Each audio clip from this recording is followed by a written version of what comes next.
You can attract to yourself what you desire.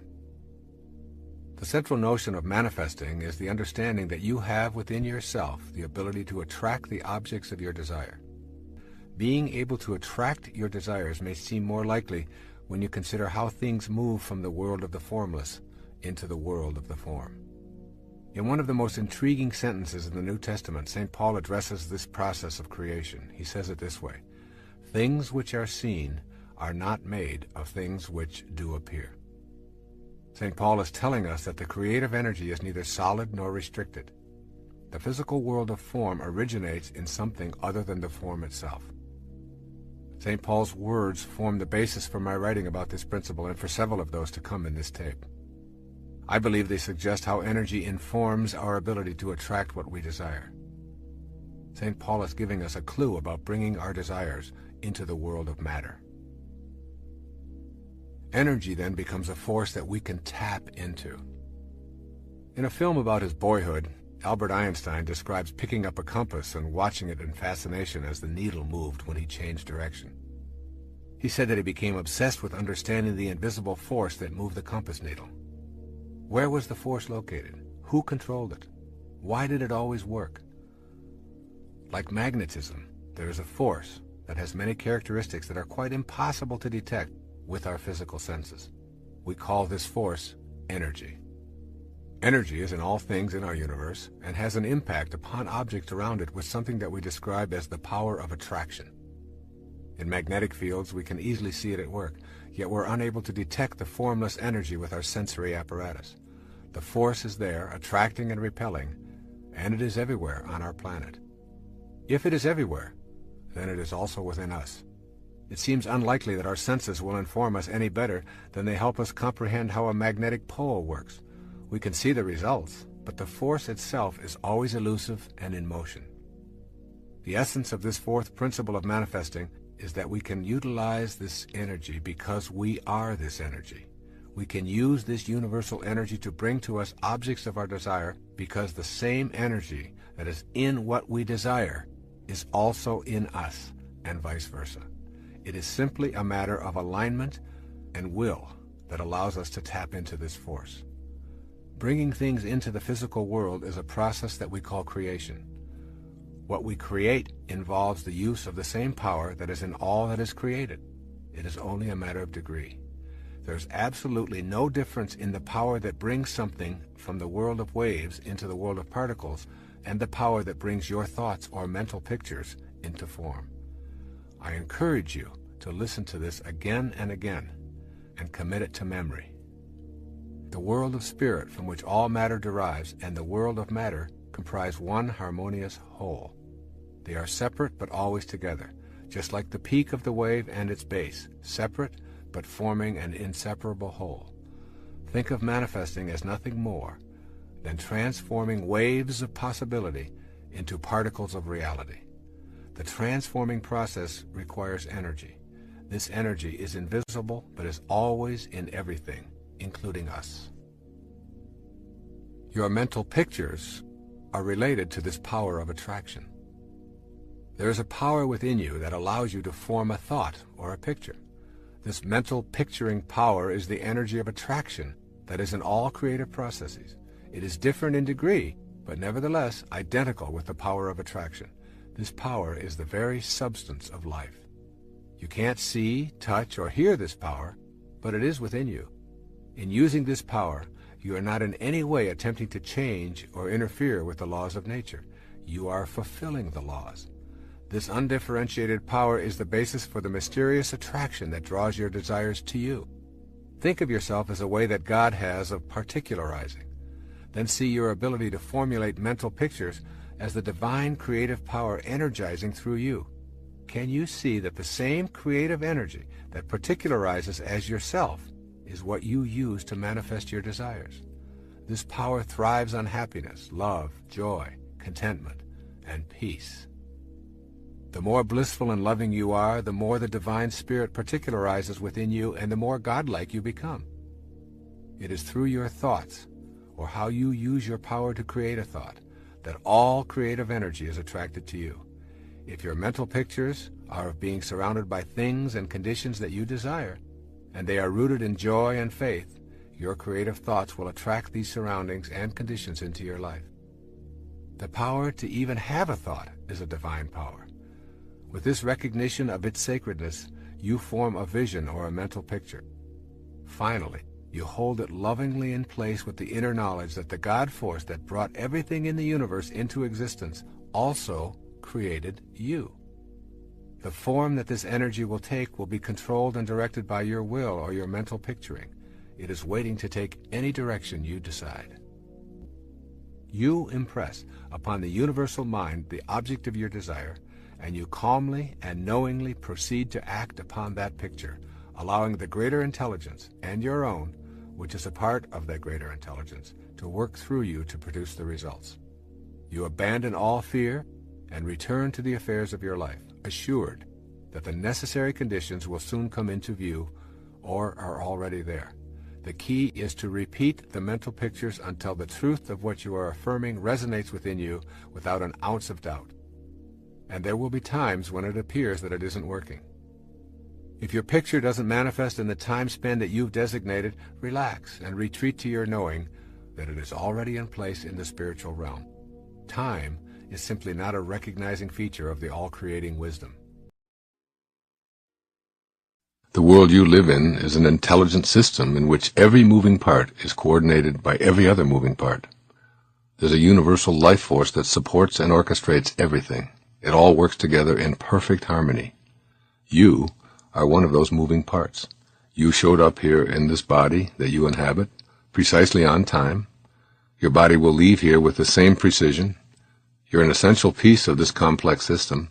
Here you are in this intelligent system that has no beginnings and no ends, in which all of the galaxies move in harmony with each other. You must have shown up here for a reason.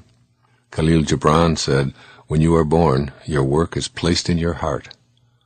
Take a moment right now and point to yourself. Your finger is very likely pointing right at your heart, not at your brain, but at your heart. This is who you are.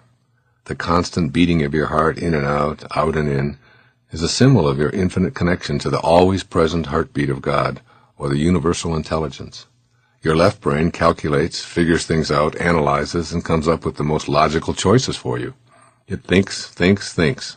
Your right brain represents your intuitive side. This is the part of you that goes beyond reason and analysis.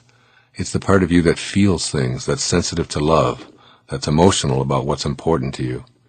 Your right brain allows you to tear up as you hold your babies or bask in the beauty of a glorious day. Your left brain can analyze it, while your right brain lets you feel it.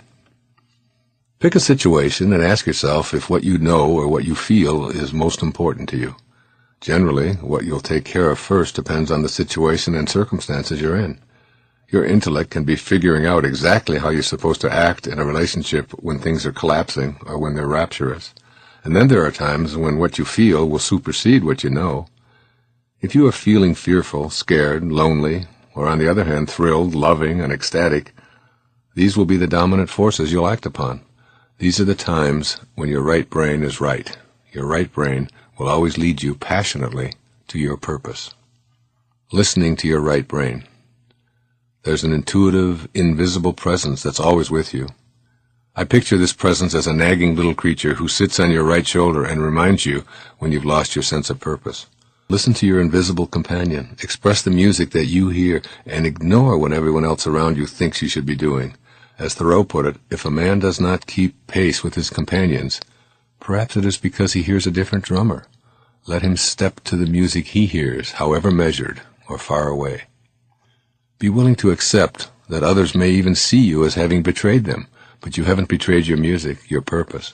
Listen to your music, and do what you know you have to do to feel whole, to feel complete, and to feel as if you're fulfilling your destiny. You'll never be at peace if you don't get that music out and let it play. Let the world know why you're here, and do it with passion. Being passionate means taking risks. You may indeed find yourself living a comfortable life when you don't follow your instincts. You're aware of that nagging companion saying to you, "This may look right, but does it feel right? Are you doing what you came here to do?" For many people, the answer is, "How do I know what my heroic mission is?" You'll find your passion in what inspires you the most. And what does the word inspire mean? It derives from the words in spirit. When you're inspired, you never have to ask about your purpose. You're living it. For one of my children, it's about riding horses and being at the stables. She's in heaven when on horseback, or even cleaning out a stall filled with horse manure. Another daughter is only inspired when she's singing, writing music, or performing. She's felt that way since she was 2. For another, it's her artwork and design that makes her feel purposeful. For yet another, it's designing websites and creating computer programs for others. For me, it's writing and speaking and creating products to help people become self-reliant. This has always been my passion, even as a young boy. When I go before an audience and I sit down to meditate, I repeat the mantra, how may I serve, how may I serve, how may I serve. How can I get my ego out of this presentation, out of this program, out of what it is that I am doing, and my needs to have rewards and to have applause and to have people tell me how wonderful I am. How can I get all of that out? If you're a dentist, you can give a flower to every patient. You can call them in the evening and ask how they're doing, as my dentist always does. You can make your waiting room a place where people look forward to coming by putting in programs like this for people to listen to while they're being drilled on. It doesn't make any difference. If you're a cab driver, you can make your cab a place of service. You can do a little bit extra. And the irony is when you turn your life over to being a statesman and ultimately to being a spiritual being, this attitude allows this free-flowing, unconditional, loving energy that is the divine universe, that is God, to enter into your life. And it just keeps going. You're just keeping the channels open, folks. That's all you're doing. You're just keeping it open. And you're aware of every little cue that comes along that blocks that channel. The minute that it's there, it's an angry thought, it's a judgmental thought, it's a stressful thought. The minute that it shows up, you replace it with an attitude of service, gratitude, generosity, and it leaves. The part of you that knows, the part of you that is infinite, as the poet suggests, the part of you that is every place, is also in all that you would like to see show up in your life. And if you keep a generous, grateful, serving attitude, you'll never block it. Thank you. Thank you. In the Tao, it says that a victory in war is to be celebrated by mourning, because it still gives evidence that we have not found our divine nature. If you love those who love you, what virtue lies in that? Even the morally weak love those who love them. And if you're good to those who are good to you, what virtue lies in that? Even the morally weak do that. Love your enemies. Be good to them. Share with them without expecting anything in return. Then your reward will be rich, and you will be sons of the Most High. He is kind to the ungrateful and the wicked. Be compassionate like your Father. How much of that do we practice on our planet? Divine love is a love that we have inside of us because it's the only thing we have to give away. That's all we can give away. Again, Patanjali, when you are steadfast, this is who Jesus was.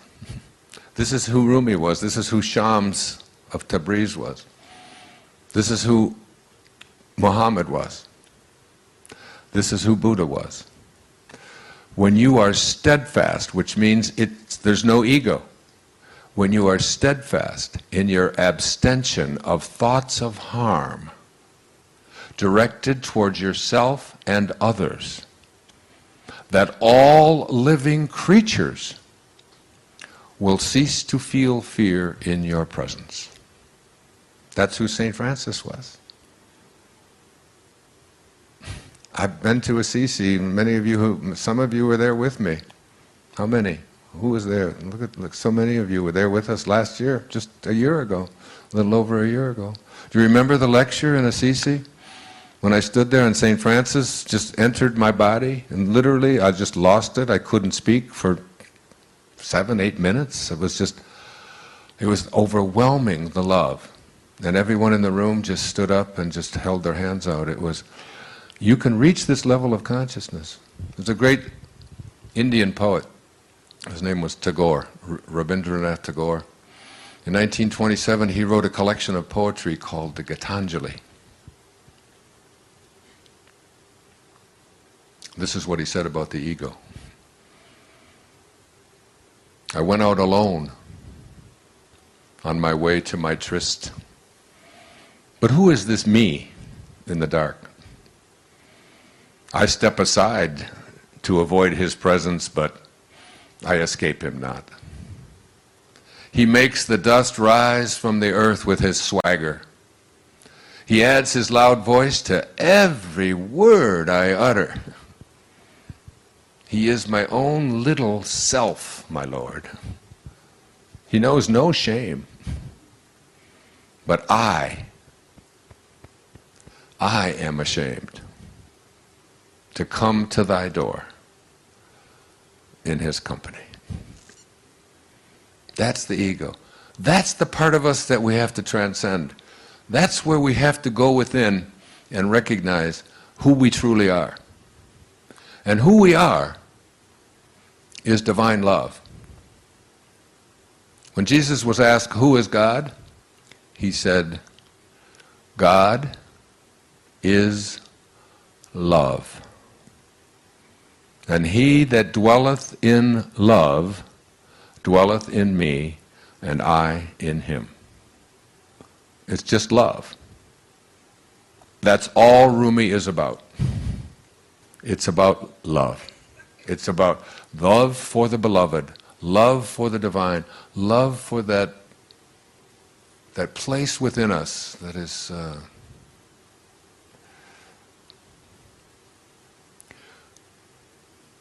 is our excitement. It is our God. It's what God is. Whatever excites you is the part of you that is saying, this is my Dharma, this is what I'm here for. And you know what it's always about? It's always about serving. The miser who loves his gold gets no love from the gold. There's no love in gold. The reason the miser is so exquisitely happy with his gold is because of the outpouring of love that he has for it. That's what he feels. When you feel so good about your Mercedes, or you feel so good about this ship, or you feel so good about your great paintings, as I read to you at the beginning of today, the Chinese versus the Byzantines. When you feel so great about these great accomplishments and all that you have, and all that you own, and all that you've defeated, and all the wins that you've had, it's nothing to do with any of that stuff external to you. It's the outpouring of love that you are giving to it.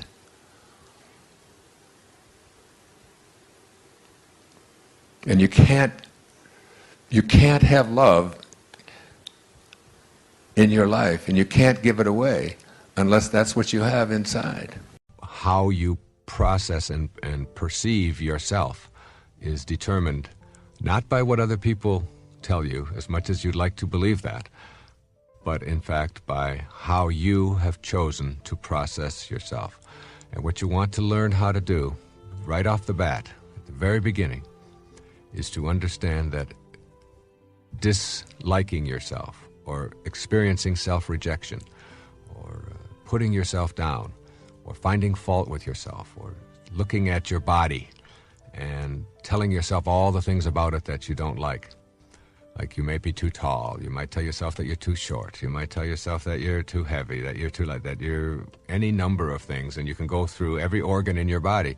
And some people do this very thing and find all kinds of reasons why they don't like this, they don't like that, they don't like the size of their legs, they don't like the size of their breasts, they don't like the way their hair is, they don't like their eyes, they don't like their ears, their nose is too big. It's an endless. And this is like a burden that you place on yourself in your life, and it's something that you want to really begin to process in a different way. And a way to process it is to say, what do I get out of this? What's the point in me disliking myself or finding fault with myself? It's the only self I have. Instead of doing that and keeping myself miserable, what I'm going to do is look in the mirror and say to myself, this is the body that I have shown up in, for whatever reason, whether it was my plan, or whether it was God's plan, whether it was my parents' plan, whether it was a conspiracy, whatever, it is still the reality. And I am going to accept the reality of what I have shown up in and see it as my curriculum to a higher place. The body that you're in, whether it's in a wheelchair, whether it's blind, whether it's deaf, whether it's tall, whether it's short or black, white, whatever it may be, it is still your curriculum. It's what you have to use to get to the highest place that you want to be in your life. So rejecting it is really rejecting your entire life curriculum. And you have to really look at the whole idea of, in our culture, it's almost, I think I have been asked the question on talk shows across America more about this particular subject than anything else. And the question is, isn't it selfish? Aren't you promoting selfishness? Aren't you telling people that they should love themselves and reject all other people and so on? And I'd like to put that to rest right here. The first thing you have to ask yourself is, what does it mean to be selfish? To be selfish is to be a burden to another human being. Whenever you find yourself a burden to somebody else or someone else is a burden to you, that is a very selfish act. The person who dislikes himself, believe it or not, is the biggest burden to be around in the world. This is someone who is never happy, doesn't know how to make themselves happy, is using other people to try to get them to be happy, is always blaming other people for the conditions of their life. The person who has self-doubt or self-rejection doesn't know how to enjoy their life. And being around a person who doesn't enjoy their life is burdensome.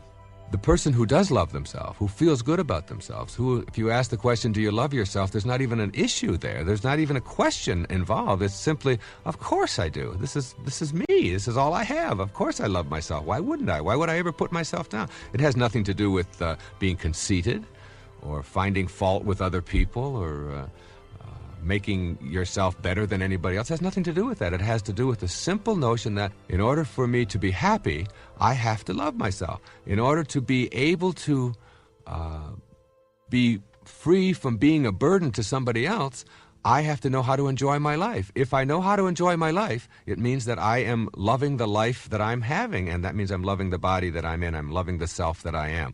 And therefore, you will not be a burden to anybody else. The person who loves themselves is never a burden to anyone else unless it's conceit. And conceit is just another form of trying to get other people to pay more attention to you.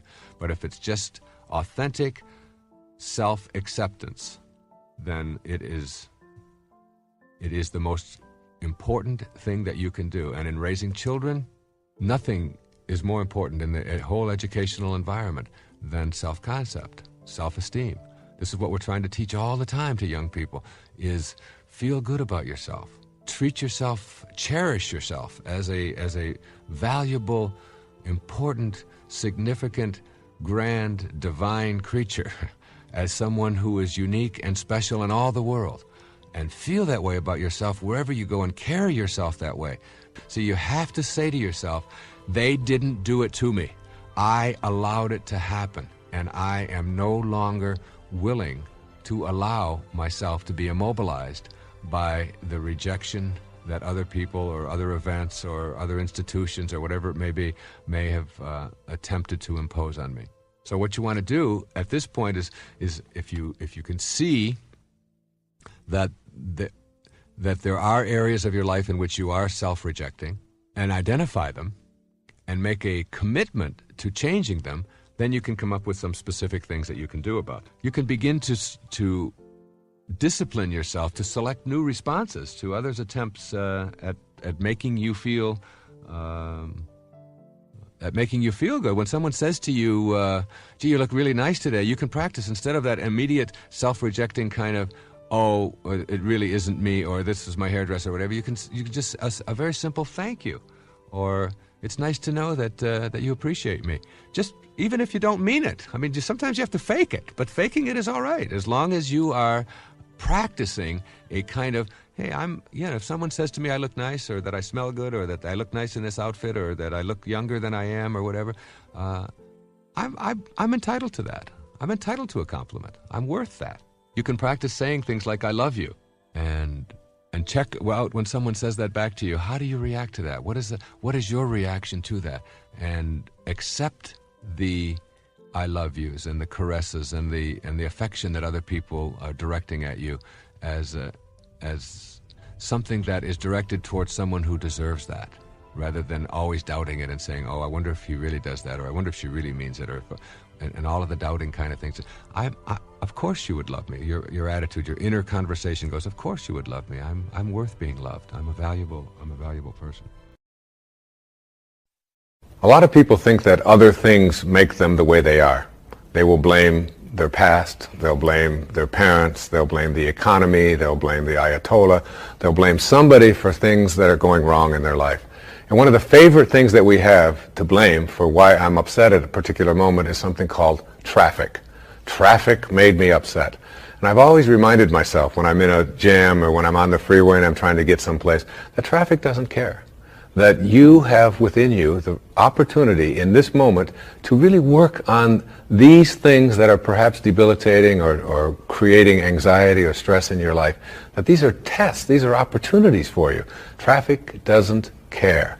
Your anger is your choice, and you can always choose to be happy, angry, depressed, miserable, upset, or you can choose to be fulfilled and do something positive in this moment. It's always up to you.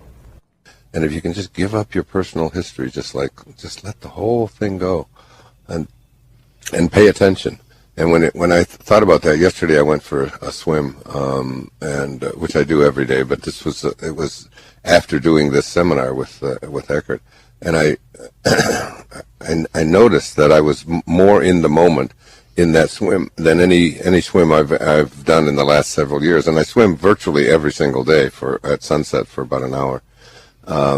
In the ocean, and I just I was in every stroke, and every time I would look down with the goggles on, like whatever you see, whether you see fish or you see turtles or you just see rocks or trash or whatever it is that you say, it was like it was almost like the transcendence of time, and just getting past it and just really immersing yourself into that present moment.